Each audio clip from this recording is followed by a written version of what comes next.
And hello, everyone, and good morning. I am, of course, your host, Colt Sebastian Taylor, adventurer, entrepreneur, and, of course, amateur broadcaster here, recording my show for AWSM Radio, which will broadcast tomorrow at 11 a.m., repeats on Sundays at 11 a.m., and then the podcast version is available at anchor.fm slash Colt S. Taylor, but I often record myself live on Twitch here for an added bonus. And boy, howdy, there's a lot to talk about today. So let's get started here. And if I am, let me know how I'm sounding here on Twitch. I'm not the best with the settings sometimes, but we should have a good time today. Okay. Okay, here we go.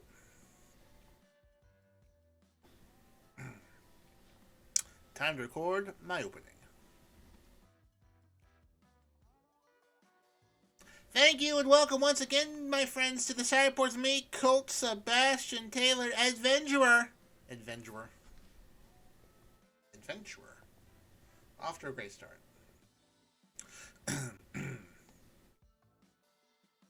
Thank you and welcome once again, my friends, to the Saturday Report with me, Colt Sebastian Taylor, adventurer, entrepreneur, and the last survivor of Twitter, perhaps. And welcome to AWSM Radio, an independent digital-only radio station that plays today's best music, old school classics, along with a rotating cast of all-star DJs. And my friends, I want you to know that here at AWSM Radio, all we do here is entertain, inspire, and inform. And I want you, my friends, to be part of the show, part of the conversation.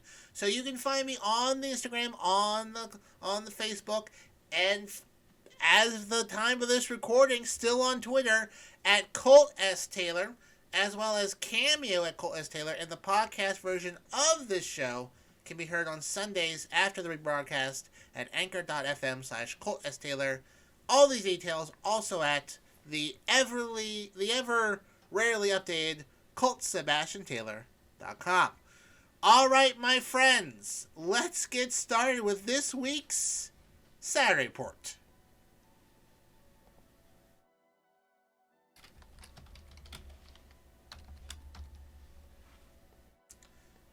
Okay.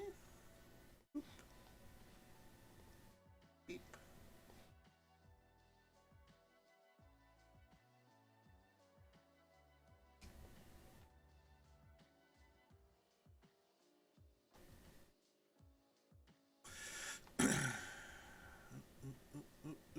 There we are. Okay. Mute. There we go. Nothing is randomly talking here. Okay, good. There we are. Okay. Good to go.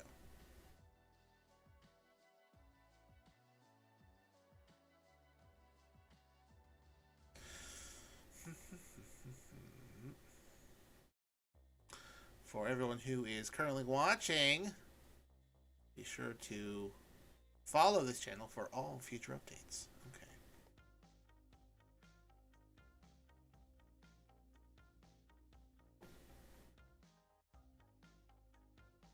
Okay. First up this week, of course, once again, almost dislodging my near curiosity with Kanye West, is Elon Musk and Twitter. Twitter is going through some things this week. For those who are just tuning in, Elon Musk put a bid in to buy a bunch of stock for Twitter. And then they said, hey, you can't say bad things about Twitter if you're going to be on the board here at Twitter. So Elon Musk says, okay, then I'll just buy Twitter. And, tried to back out, got sued, had to buy it, bought it for $44 billion with a B. Side note, he said he could solve world hunger for $6 billion. Hasn't done that. And, things have been going interestingly for the last 2 weeks. So, before Elon Musk, got hold of Twitter, there are about 7,500 employees at Twitter. He wanted to cut 50% of those employees. And boy, howdy, in the first week, he did. He fired all the executives before their bonuses were going to come in on November 1st. So he fired them to avoid paying them bonuses. However, they're part of the contracts, and it's kind of illegal to do that. So he's got that kind of bubbling up behind him. Then he ordered everyone back to work with about 24 hours of notice. Everyone was working from home during the pandemic, and people had become accustomed to that. Asked everyone to come back to work in the office or that they would be fired. Now, in some places, this is easy. Other places, like, let's say, Ireland, which is currently experiencing a housing crisis, employees had to go to Dublin to report to their office. And, Ireland's kind of a big country, and you can't move to Dublin. Why can't you move to Dublin? Well, there's no apartments for rent or houses to buy because there's a bit of a housing crisis. So, just doing these things, sending out emails at midnight, etc., etc. And over the last 2 weeks, 7,500 employees has now become about 3,800 employees. Well, about 2 days ago, Elon Musk sent out a ultimatum to the remaining workers and said that he wanted people to commit to a hardcore Twitter 2.0 with long hours, intense work deadlines, and he wanted people to commit to this. And he sent out a form and says, if you commit to this, then say yes. If you don't or say nothing by 5 p.m. On Thursday, we're going to assume that you have left the company. Well, there were multiple reports yesterday, multiple reports on Thursday, that a lot of people left the company. Apparently, there was a company-wide phone call or conference call at 5 p.m., the deadline, and apparently, according to some people, those on the phone call started seeing people hang up at 5 p.m. On the company-wide Slack, that people were bidding goodbye and putting out little salute emojis. People were posting their departure on Twitter, and in a hopes that employees leaving wouldn't sabotage the company, Twitter closed all of its offices and turned off all the employee badges until Monday. Now, did this without any sort of heads up, just said, hey, just so you know, no one's being allowed in the building until Monday. All your badges have been turned off. Please work from home, I guess. And this caused a problem apparently in San Francisco because obviously in San Francisco, different hours than New York. When people tried to leave the Twitter offices in San Francisco, their badges didn't work. So the gate in the parking lot wouldn't go up to let them out of the parking lot. So lots going on there. Rumor has it that of the remaining 3,800 employees, 75% have quit, driving the pre-Elon Musk employee count down about 82%. There's only about, apparently, allegedly, 18% of Twitter's workforce left there. Boy, howdy. A lot going on there. So, a lot of people are saying, well, posted last night, goodbye Twitter. Twitter, RIP Twitter. There is some thought in some tech corners that Twitter has about 7 days left before something's going to break down, and there isn't an engineer there to fix it, and then they'll just stop working, much like Google Plus. Now there are obviously some Elon Musk fanboys out there. There are some folks out there, I like to call them bootlickers. They strive toward authoritarianism, usually crypto bros. Love to lick the boots of Elon Musk. And the common phrase or trope being thrown out there is that, boy, all these guys are whiny. Suddenly we have to work at the office, no more free lunch. Boy, what a bunch of crybabies. Well, here's the thing, friends. Most of these folks also have no idea how Twitter works. A lot of these folks sign contracts with certain expectations. one being free lunch, one being working from home, and one not having a man-child asked them to commit to hardcore Twitter 2.0.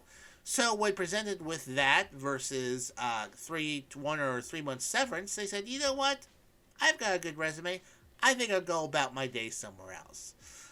Now, another popular idea is like, oh boy, this is great. This is great. All the woke liberals are leaving Twitter now. It's time to re-platform the unfairly banned people from this free speech public square. Yes, all the people wrongly banned. I, for one, cannot wait until the word salad of Alex Jones comes bumbling on here talking about how fluoride is turning frogs gay. Yes, that's something that he actually said. So, yes, I am looking forward to the Hot Mess Circus Clowntown show coming into town here that will be coming back onto Twitter, assuming it's still around. Another popular thing I saw was like, Elon Musk has sent rockets to space. Surely he can keep a social media thing online. And once again, these are just some of the most pathetic bootlickers out there. Yes, Elon's company has sent space rockets to space. Yes, it has. It certainly has. But Elon Musk did not do that himself. He has rocket scientists working for him. Yes. And tell you what, if I was going to fly on a rocket to the moon, and for the last 2 weeks, 80% of the space engineers that made this rocket work for the last 10 years quit, I would think, oh boy, I don't know how much confidence I have in this rocket anymore. So, will Twitter survive? Will Twitter continue? Will Twitter be like Friendster or MySpace or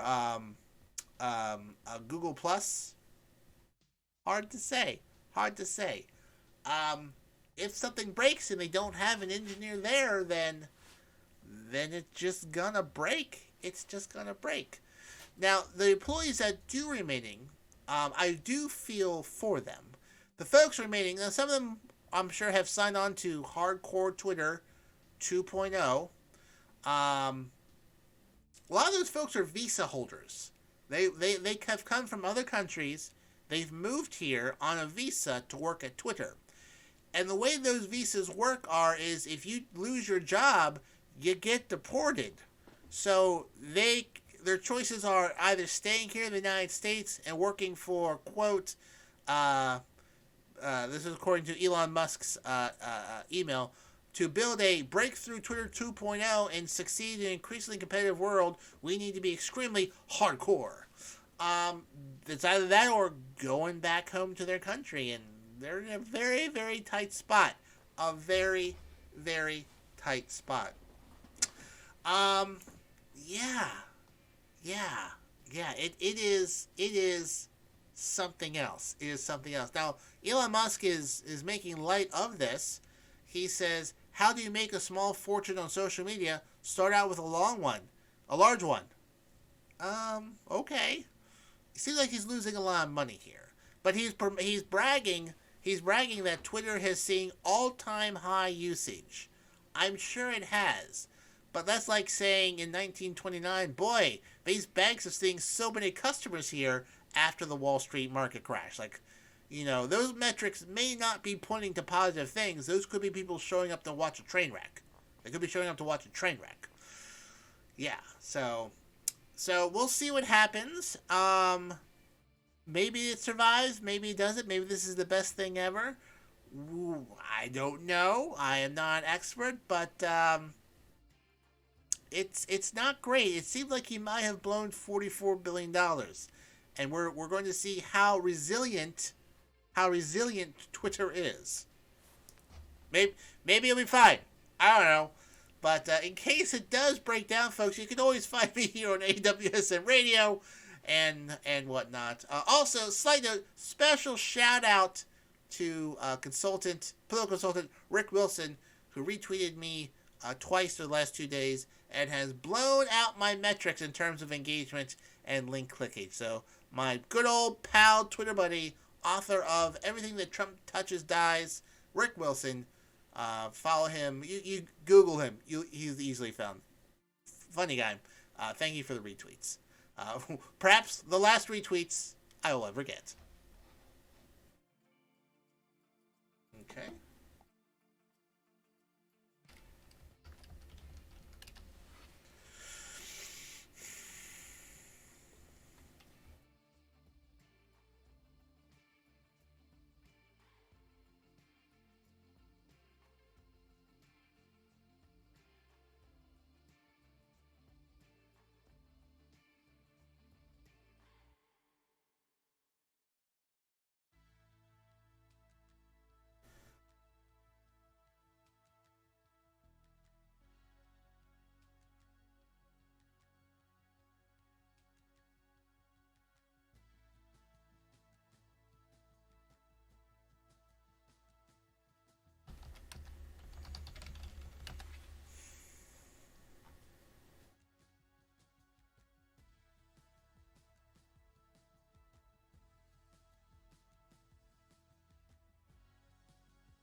Okay, time to move on to our next one.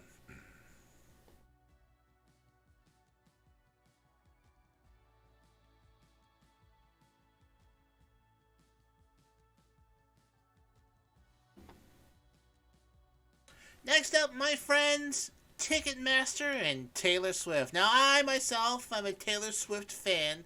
Don't know her music, but like her business sense. She's a very smart businesswoman.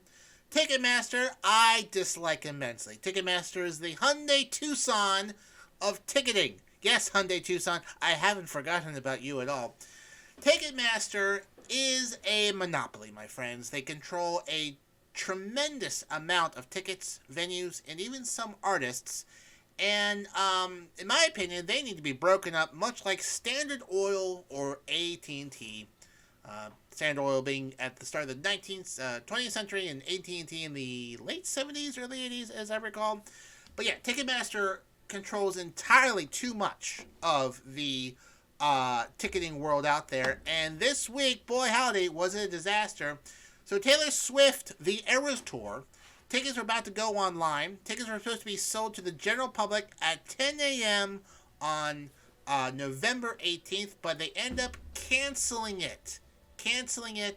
The sale, not the tour, but the sale. Ticketmaster released a statement saying, due to extraordinary high demands on ticketing systems and insufficient remaining ticket inventory to meet that demand, tomorrow's public on sale for Taylor Swift, the Eras Tour, has been canceled. So here's the thing, though. Do you know who got plenty of tickets? Resellers. Yes, people who buy tickets and then resell them on third-party websites at 3, 4, 5, sometimes 10 times the price. I mean, you can right now get a Taylor Swift ticket for about $1,000, $800,000 on there. They don't cost that much, but you could get them for that much. And a lot of people are wondering, like, why is inventory not available to the public but available to ticket resellers? Why Why are they available to ticket resellers and whatnot? That's the real question right there. It's just that they control too many tickets. They do. They control too many of the tickets, too many of the venues, too many of the shows out there, and resellers are snatching up tickets and selling them for a ridiculous amount of profit. A ridiculous amount of profit. Okay? And they were introducing dynamic pricing and tickets, according to reports. Ticketmaster and Live Nation, which are the same folks, I think they're the same folks. I feel like they're the same folks. I feel like they're yes, they are. They merged with Live Nation, in 2009. So they kept the companies separate, like the names, but they're still the same company. So Ticketmaster and Live Nation has faced backlash for the dynamic pricing system in platinum tickets. When tickets for Bruce Springsteen's and Blink-182's 2023 tours went on sale in July, October 2022, fans criticized prices for random seat selections across the venue, going for hundreds or thousands of dollars during pre-sales or right when tickets went on sale to the general public. In some cases, when you buy a ticket, 78% of that price is not for the band. That's for the ticket seller or the reseller. That is ridiculous. That is a scam. Ticketmaster is a scam. Okay, it needs to be broken up. And if Taylor Swift can take on crooked music execs and whatnot, I think the Taylor Swift folks need to take on Ticketmaster. So with this disaster, many in Congress, obviously of the progressive persuasion, are calling for investigations on Ticketmaster and to re-examine the deal between Ticketmaster and Live Nation, and that perhaps they need to be broken up because tickets for concerts are ridiculous, and it's not the artists getting the money. They get money, sure. It's not the artists.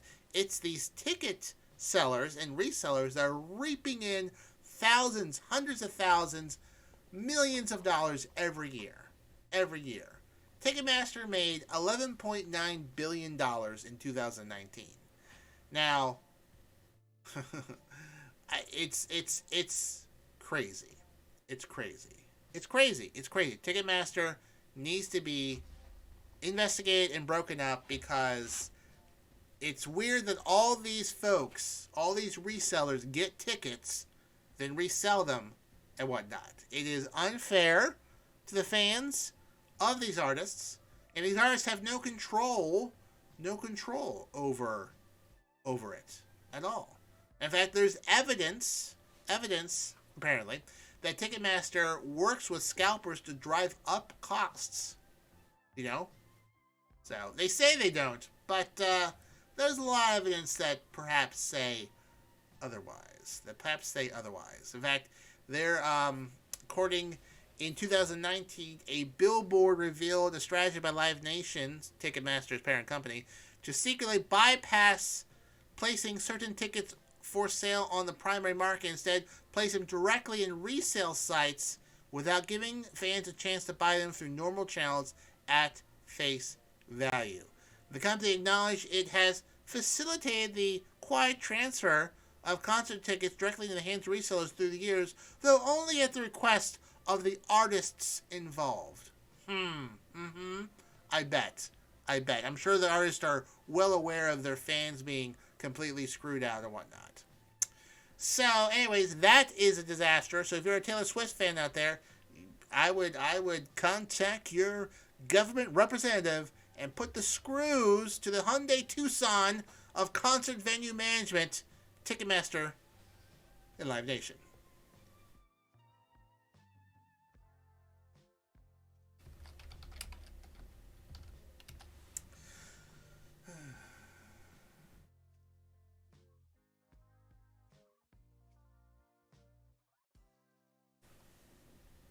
One second, folks. A call from a client.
And we're back. Okay. May have to go soon, but we can record. Oh, gosh, we have 15 minutes already, so about almost half the show.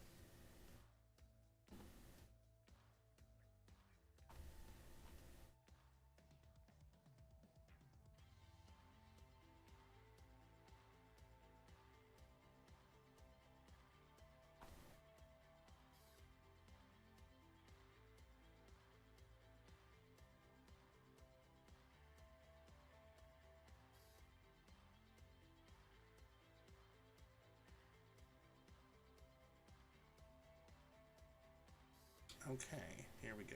Here we go. Here we go. Here we go.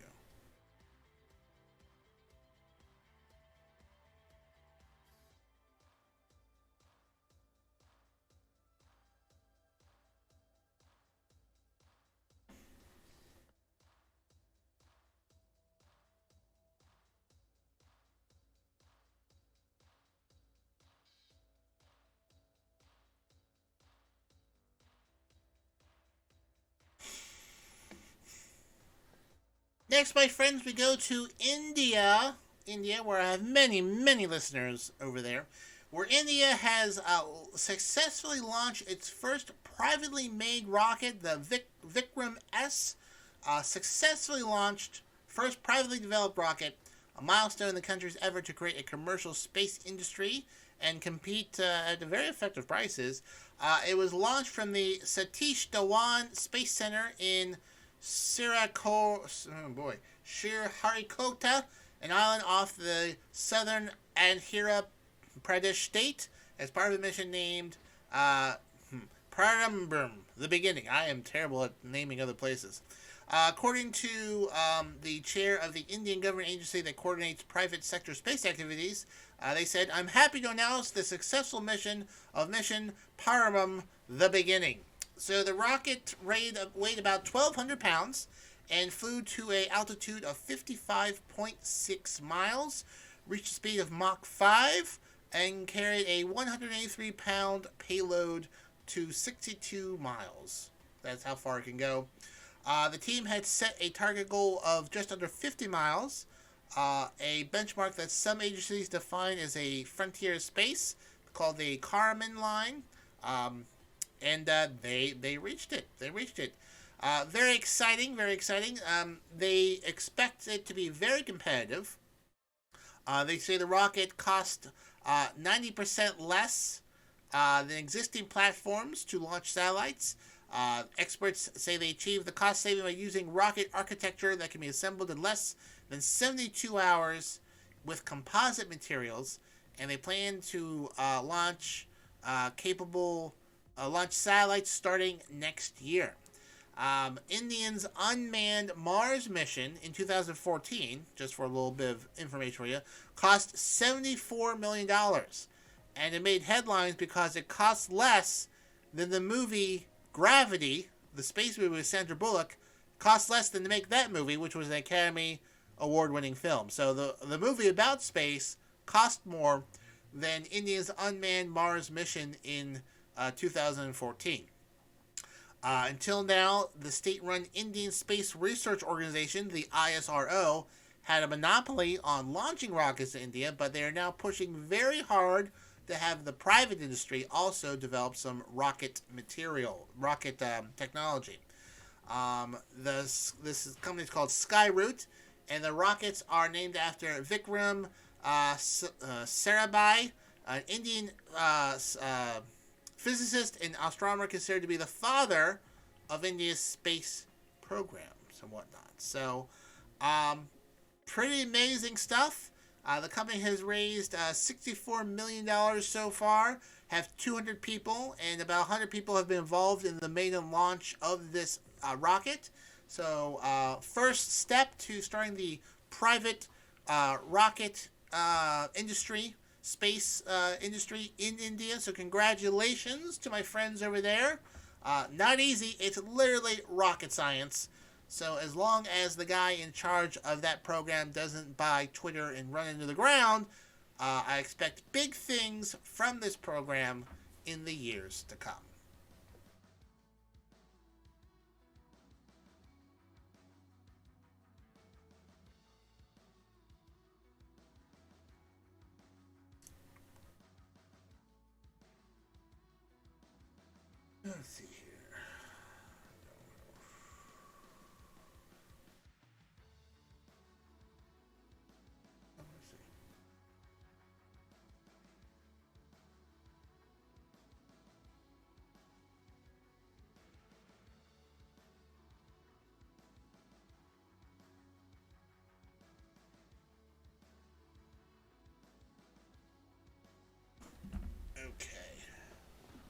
moving along. We've got 11, 17, 18. Oh, we need to record a break.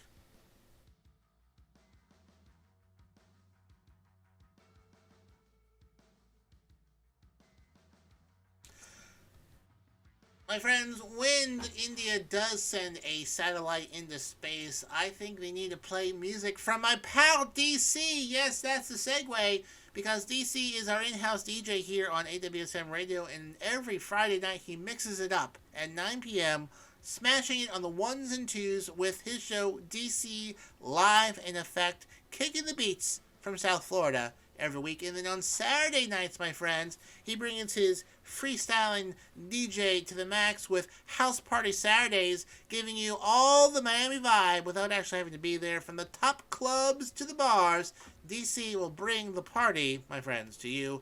And then on Sunday nights at 10 p.m., it's DC Live in Effect once again. So your weekend's pretty much set. Just to review, 9 p.m. Friday, DC Live in Effect. 10 p.m. Saturday, DC House Party Saturdays. And then 10 p.m. Sunday, DC Live in Effect again. Only here, my friends, on AWSM Radio.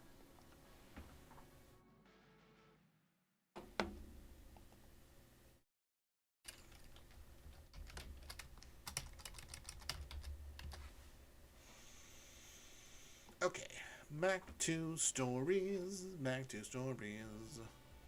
Time to do some stories.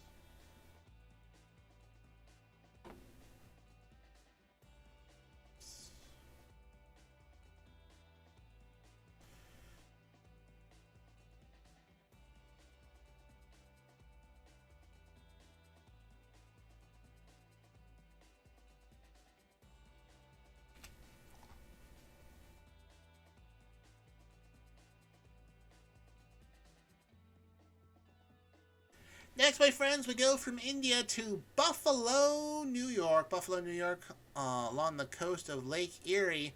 They're getting some lake effect snow. Lake effect snow, for those who don't live in this area, or in that area. Wind blows across the lake, picks up moisture, and then as soon as it hits land, it drops some snow. Now, lake effect snow, it can be pretty heavy. I went to college at Edinburgh University, now renamed some stupid name. But at Edinburgh University, it would snow on and off from November to May. Lake effect snow is something that happens a lot along the Great Lakes. Lake effect snow occurs other places around the world, but it's mostly known for the Great Lakes. Well, Buffalo is getting a bit of snow this weekend. How much snow, are you asking? How much snow is falling in Buffalo? Well, let's see here. Let me do the calculation. So they could be getting 4 feet of snow this week. At least 4 feet of snow in Buffalo in 24 to 48 hours. For those who are overseas listeners, that's 121 centimeters of snow. A meter and 1/5 of a meter of snow in a short amount of time. The snow is going to be so bad that the NFL has moved the game on Sunday from Buffalo to Detroit. So the Buffalo Bills and Cleveland Browns will not be playing in Buffalo this week. They're playing in Detroit because they think there's going to be a weather emergency in Buffalo, because 4 feet of snow will paralyze the area, and it just won't be. People won't be able to get to the game. 4 feet of snow is going to fall between now and Sunday. It's probably snowing right now. Near zero visibility in the area. Highways are beginning to be shut down. They expect the area to be paralyzed.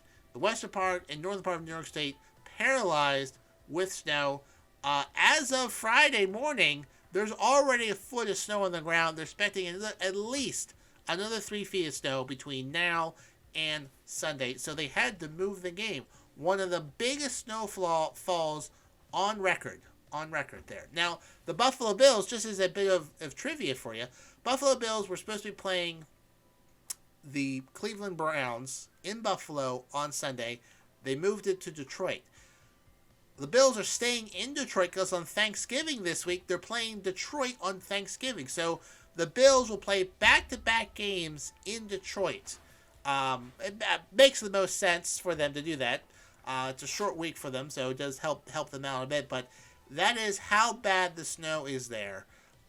Flights out of Buffalo Niagara International Airport is closed. Schools are closed. Amtrak stations are closing. 4 feet of snow, folks. That is a lot of snow. Like, listen, I lived through the great blizzard of '93. Got 3 feet of snow. That was a lot of snow. School was canceled for a week. I can't even imagine what 4 feet of snow here would look like. Be paralyzed. I would have to spend all night shoveling, so I wouldn't have to shovel 4 feet of snow in the morning. That's how crazy that is. So, to my friends in ye old Buffalo, New York, good luck. I hope that you manage to get through this weekend. If you haven't stocked up now, you may want to come to your closest store and try to get some food, because it's going to be a really, really, really rough snow. And like, at least, what? So it's 4 to 4. Wait, 12. It's a lot of snow. It's a lot. Like, there are some models are saying perhaps up to 70 inches of snow. 70 inches. That's a lot of snow. So stay warm. Be safe. Don't have a heart attack trying to shovel snow. Get young relatives to help you.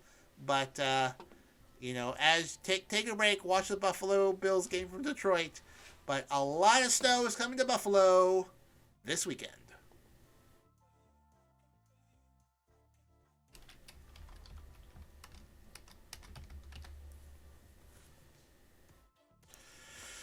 All right, we are at 11, 7, 18, 21, 22, 27. I should record one more. This one. Oh, space. Space. Okay. One more and then another commercial.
All right, moving along.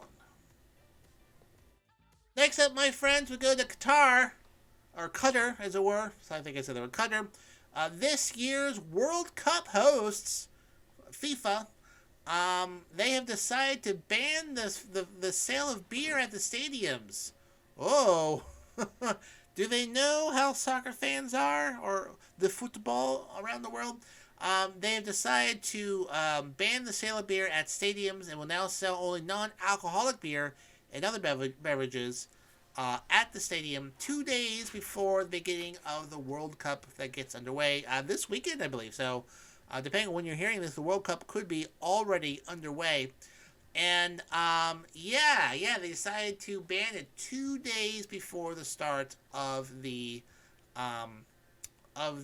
games, according to a statement released by FIFA officials, attributed to a FIFA spokesman. Quote, following discussions between host country authorities and FIFA, a decision has been made to focus on the sale of alcoholic beverages on the FIFA Fan Festival and other fan destinations and licensed venues, removing sales points of beer at Qatar's FIFA World Cup 2022 stadium partners. There is no impact on the sale of Bud Zero, which is Budweiser's non-alcoholic beer, will remain available at all Qatar's World Cup stadiums. Now, this could be a bit of a problem for the World Cup sponsors and FIFA, because Budweiser paid $75 million to be the main sponsor of the World Cup every 4 years. And the beer brand apparently has seen the highest echelons of the Qatar state decide to move their beer stations, to less prominent stations around the stadium. And now they are banning sales of their beer from the stadium altogether. Now, for those who may not be familiar and whatnot, alcohol is something that is banned in many Muslim nations, and Qatar is in the Middle East. And while it's not banned specifically in that country, the sales are closely controlled. Most alcohol bought and consumed are in upmarket hotel bars, and is also very expensive, and has been a source of tension between FIFA and Qatar as well. Before it, they said, according to this article, it had been expected that rules regarding alcohol sales and consumption would be relaxed somewhat during the duration of the tournament, particularly around stadiums. According to FIFA's official fan guide, it states ticket holders will have access to Budweiser Zero, and Coca-Cola products within the stadium perimeter at the brand activation areas 3 hours prior to kickoff when the gates open, and 1 hour after the final whistle. But now, Budweiser, not available, only Budweiser Zero. Now, of course, the country Qatar has been a source of fierce criticism for hosting the 2022 World Cup, given the nation's human rights records, suppression of dissent, persecution of LGBTQ people, and the mistreatment of migrant workers, among a cornucopia of things highlighted by protesters against whether or not this was an appropriate place to host the World Cup. But they're getting started, so there ain't no turning back now. So for all you soccer hooligans out there hoping to have a cold one at inflated prices at the World Cup, you will unfortunately only have to guzzle down a Coke or a Budweiser Zero, of which I've had Coke Zero, but Budweiser Zero, not my thing. No idea what it tastes like. So if you are a connoisseur of the Budweiser Zero, hit me up and let me know how it tastes on Twitter at Colt S. Taylor while Twitter is still functioning. If not, send me a carrier pigeon to tweet me personally.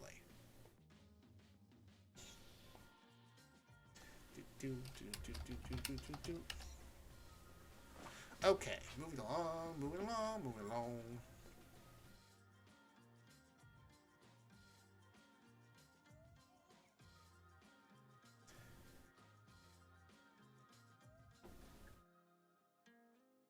Now, my friends, what you do not need any sort of alcoholic lubrication to enjoy is the Rock Sessions.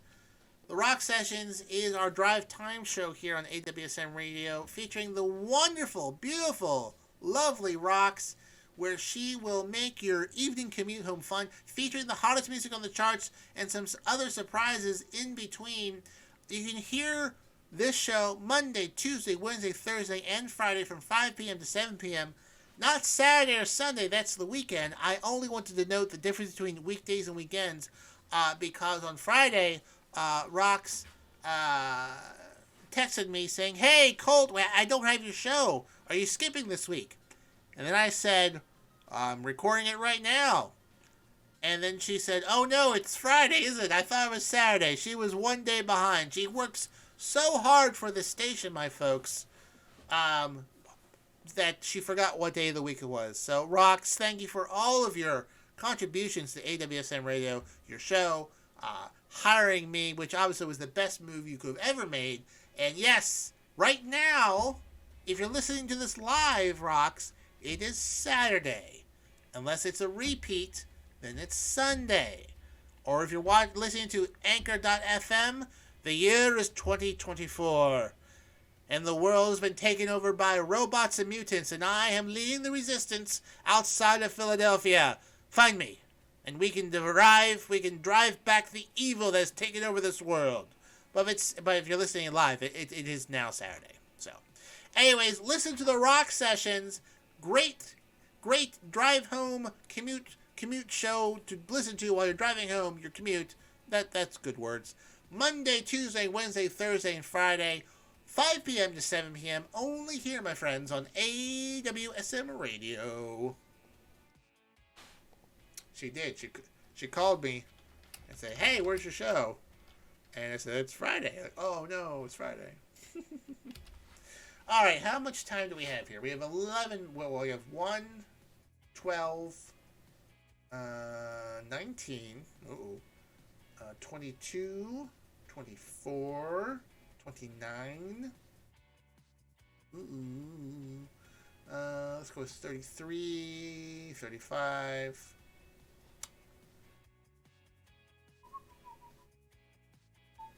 Okay.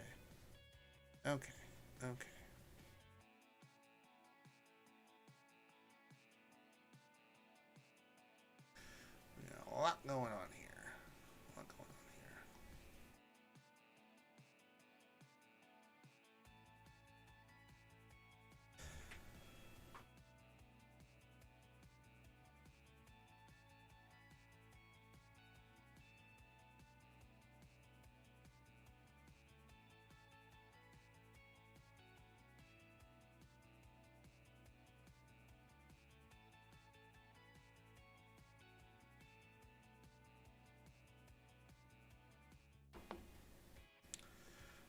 Do another story, another commercial, and then we'll see where we are with time.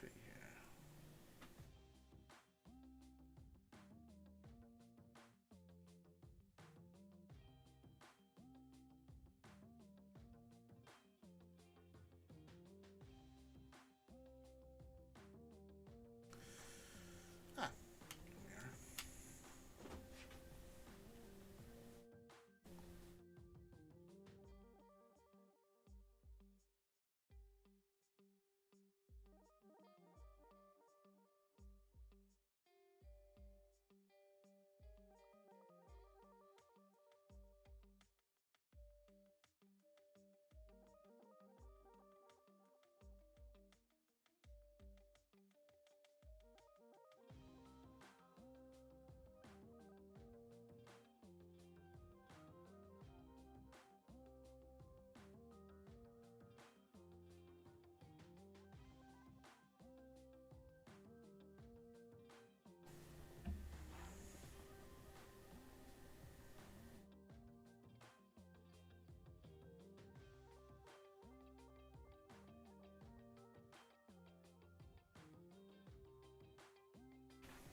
Okay, here we go.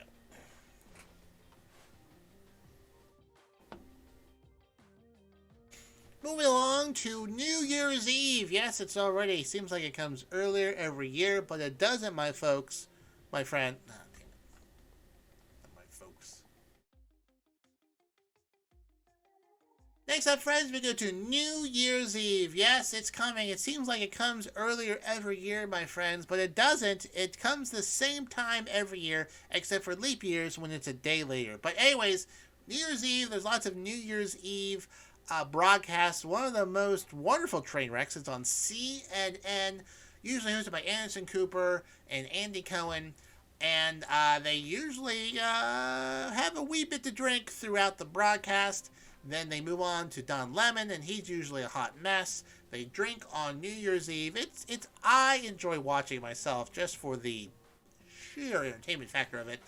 But apparently now, CNN is now owned by someone else. They're owned by Discovery, and they want to dial that down a bit. They don't want people to be drinking or intoxicated or not intoxicated, but let's say lubricated on the show anymore at all. at all. And according to a meeting with staffers and Chris Litch, the company's new chairman and CEO, said that, quote, the company New Year's Eve's broadcast will be CNN's first under Litch's aegis. During the event, Litch told employees he felt on-camera drinking eroded the credibility of CNN personnel and damaged the respectability that many enjoy among viewers.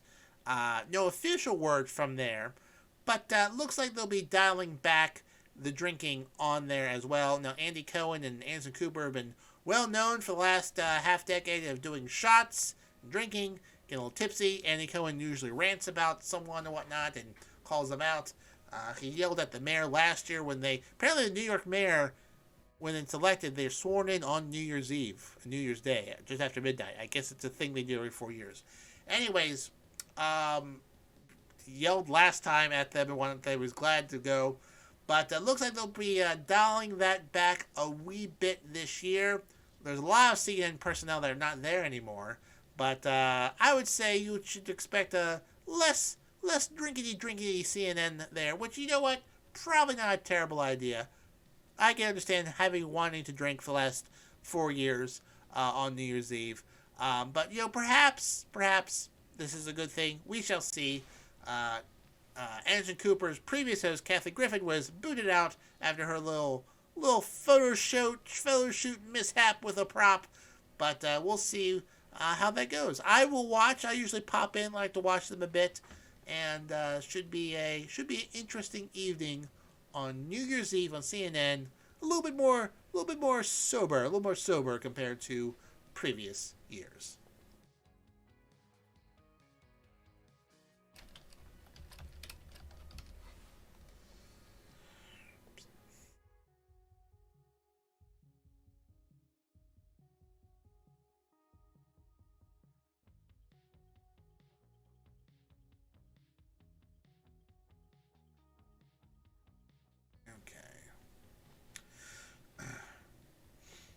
Now, my friends, if you want a sobering assessment of the current basketball situation, well, my friends, Wednesdays at 9 p.m., this is the place to be because it's To the Rack with Mac. That's the time and the title of the show. It is your go-to spot for all things basketball. Join NBA expert Mac Daddy as he brings you a full hour of high-flying hoops expertise for all things NBA. Tune in Wednesday nights at 9 p.m. to the Rack with Mac. And then at 10 p.m. on Wednesday, it's What's Going On. What's Going On is our Fox affiliate sports show, providing listeners with over 150 combined years of sports knowledge, hosted by Nate Brown and his crew. They have been a staple of Western New York sports for the past 2 decades and will be probably shoveling snow this weekend. And now they are a national show, and we have them here Wednesdays at 10 p.m. So just to review, for all of your sports needs, 9 p.m., To the Rack with Mac. 10 p.m., What's Going On? Only here, my friends, on AWSM Radio. All right, let's see where we are with time. Okay, we have 1, 12, 13, 19, 22, 23, 27, 28. We'll go with 32, 34, 37, 38. So we're pretty much done. Okay, then.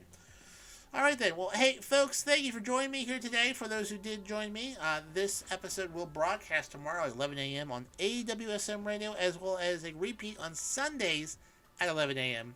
on AWSM Radio.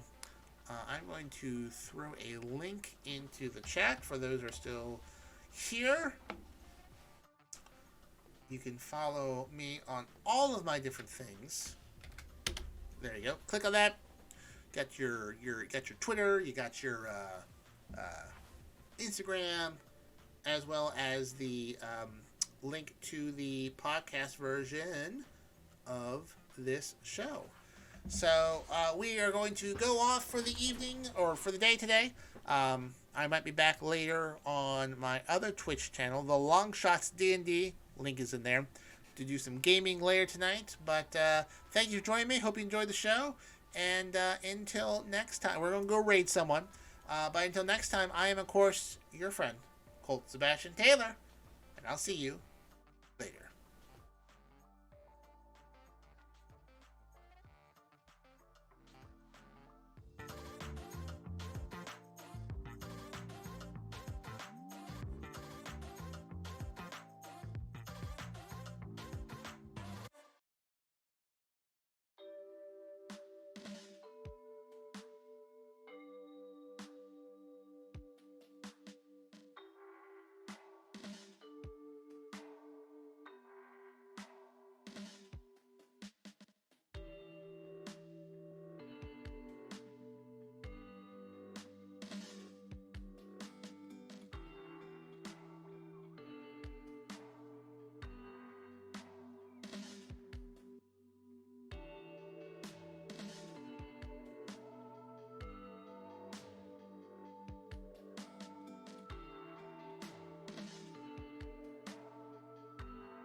Then I have something that can help me if I go down, so it's okay for now.